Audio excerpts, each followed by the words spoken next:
A gente vira a página agora para tratar aqui de um pedido que foi apresentado à Justiça, que tem como alvo o ministro Alexandre de Moraes, do Supremo Tribunal Federal.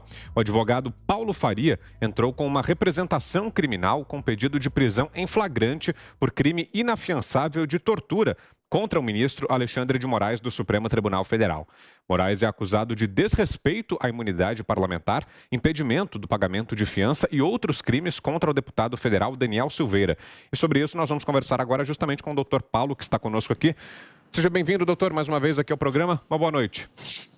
Boa noite, Vitor. Boa noite, Ana Paula. Boa noite, Fiuza. Boa noite à audiência brilhante aí do Pingo nos Is. Doutor, quais são as justificativas que aparecem aí nesse pedido que foi apresentado pelo senhor à Justiça?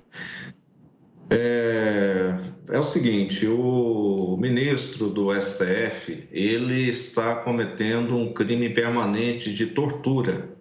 E a Lei Orgânica da Magistratura, ela prevê um único caso de prisão do juiz, e no caso o ministro ele tem que seguir essa lei, que é no caso de prisão em flagrante por crime inafiançável. A Constituição Federal diz claramente que a tortura é crime inafiançável, é um crime hediondo. Até mesmo na Lei 8.072, de 90, está lá escrito que a tortura é um crime hediondo.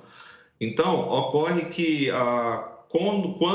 desde a prisão ilegal do Daniel Silveira, em 16 de fevereiro de 2021, até esse momento, esse exato momento, o ministro Alexandre de Moraes está em curso no crime de tortura permanente.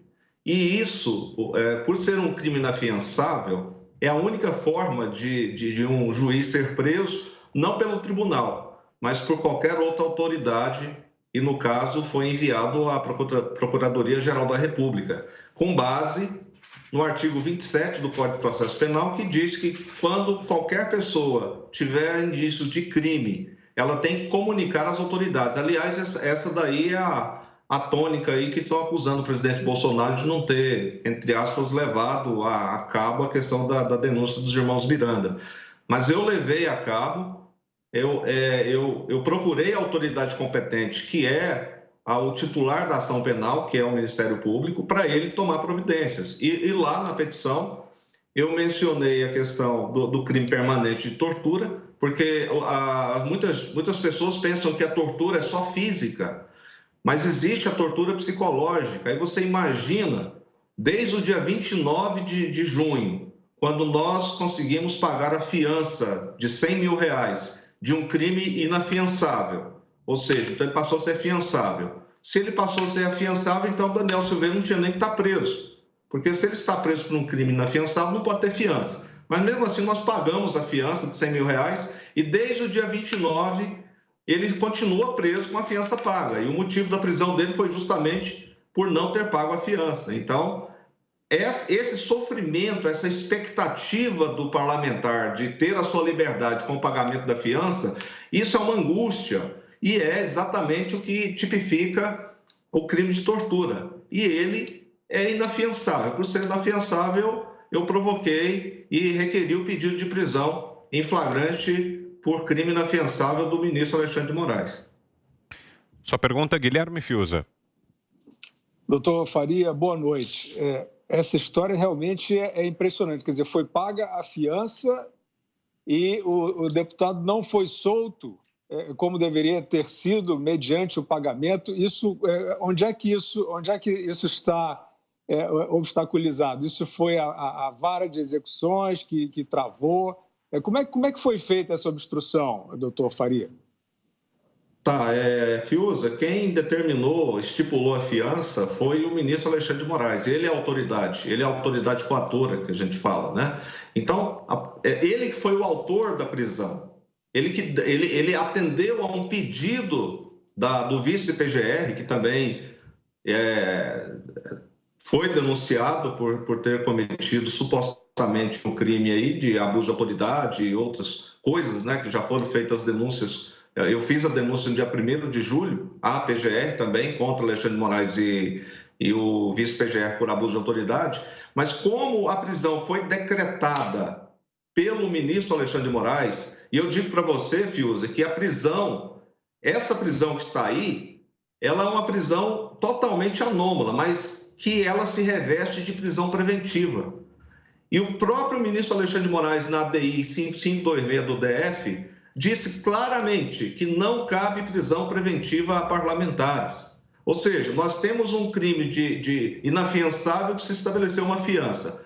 A fiança foi paga dia 29. Antes, é bom lembrar que no dia 24 para o dia 25, nós tentamos pagar a fiança e, ao saber que aquela vaquinha que foi feita aí com o apoio do Carlos Jordi e ajuda de muitas pessoas, quando o Alexandre de Moraes descobriu que se tinha o valor para pagar a fiança, ele mandou cancelar imediatamente a conta na Caixa Econômica. Então, nós tivemos que ir à luta. Pessoalmente, eu fui à Caixa Econômica para poder abrir uma conta judicial vinculada à PET 9456 para poder depositar o valor da fiança. Então, isso foi feito no dia 29 e, ao ser informado do pagamento da fiança, a liberdade do deputado Daniel Silveira tinha que ser imediatamente apresentada, ela tinha que ser concedida.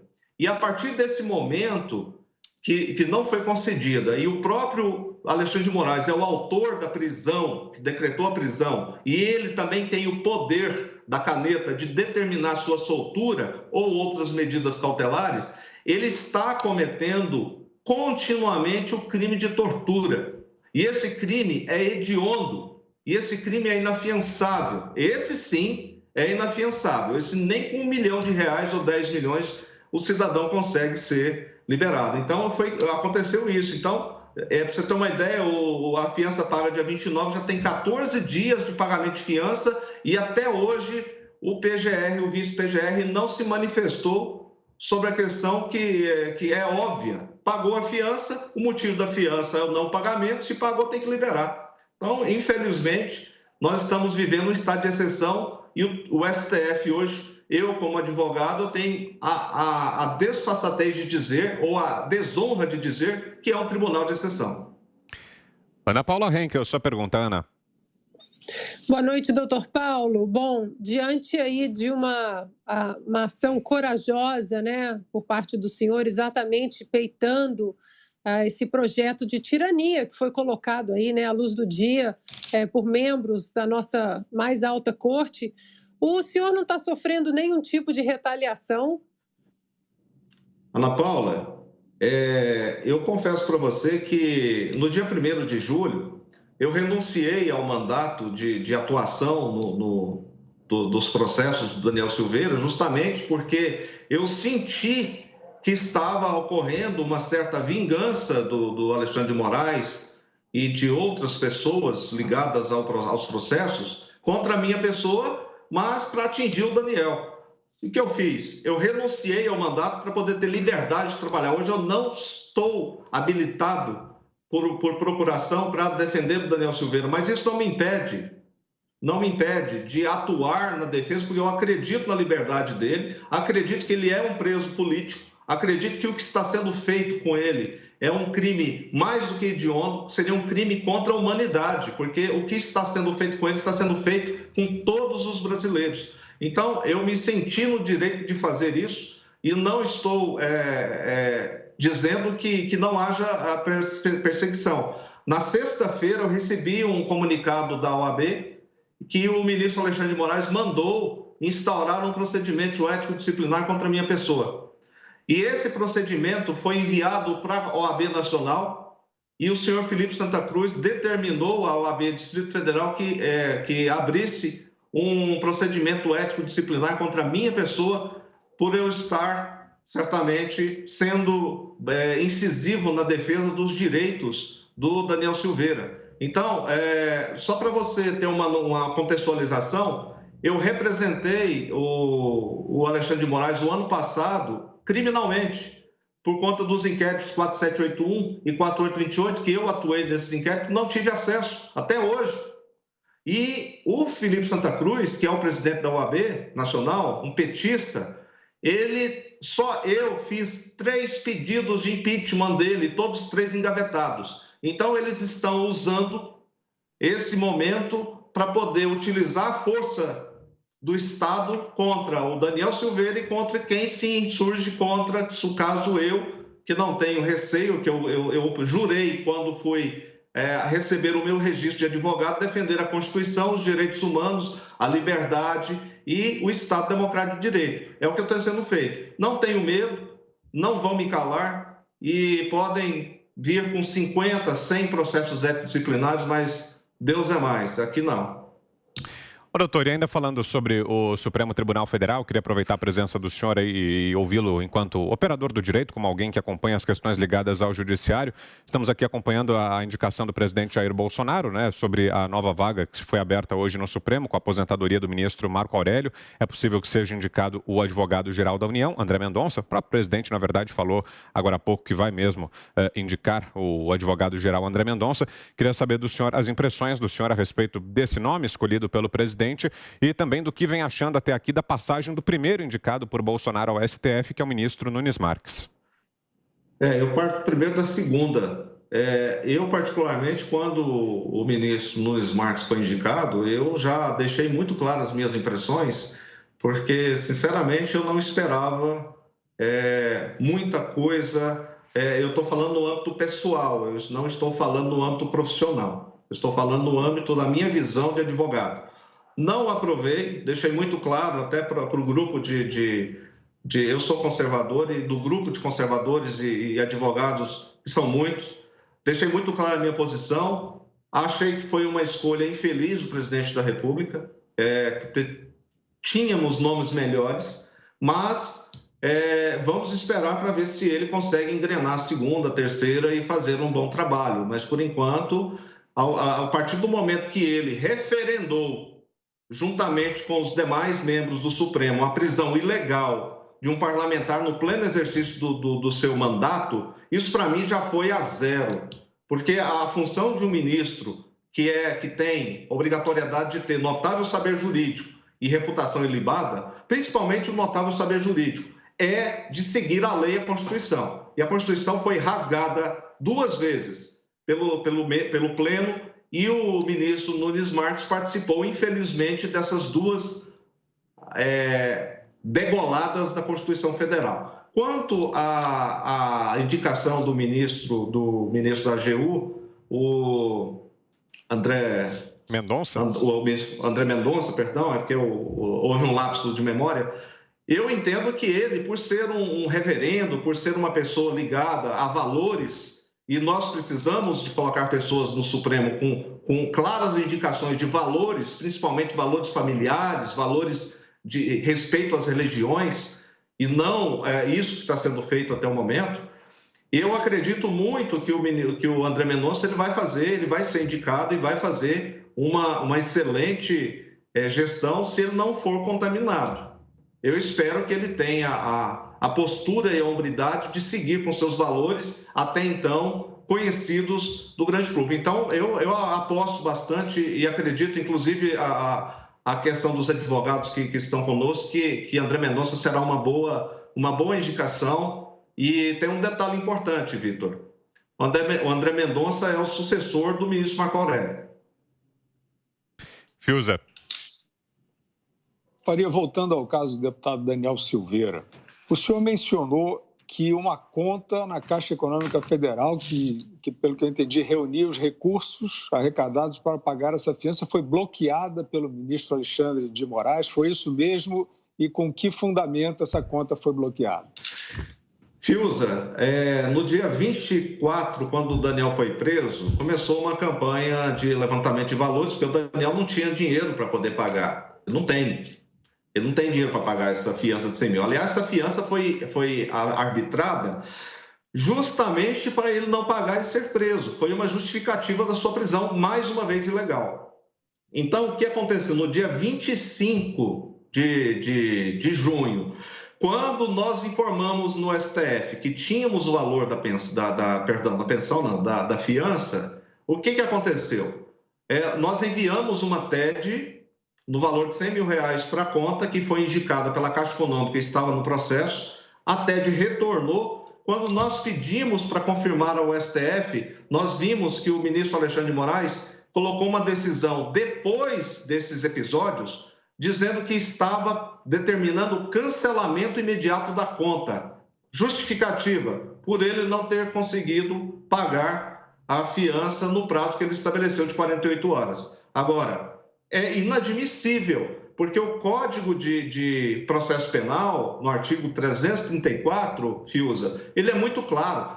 A fiança, quando ela é estipulada, ela permanece válida até o trânsito em julgado. Se fala tanto em trânsito em julgado, Daniel Silveira não sequer tem uma condenação. Ele está cumprindo pena antecipadamente. Então, a fiança, quando ela foi paga, e o próprio ministro mandou, sabe-se lá por qual motivo, cancelar a conta, é algo impensável. Eu nunca imaginei na minha vida, Fiuza, que eu fosse experimentar e passar por atos tão covardes como esses que estão sendo praticados contra o deputado federal Daniel Silveira. E para fecharmos, doutor, mais uma pergunta da Ana Paula Henkel. Ana.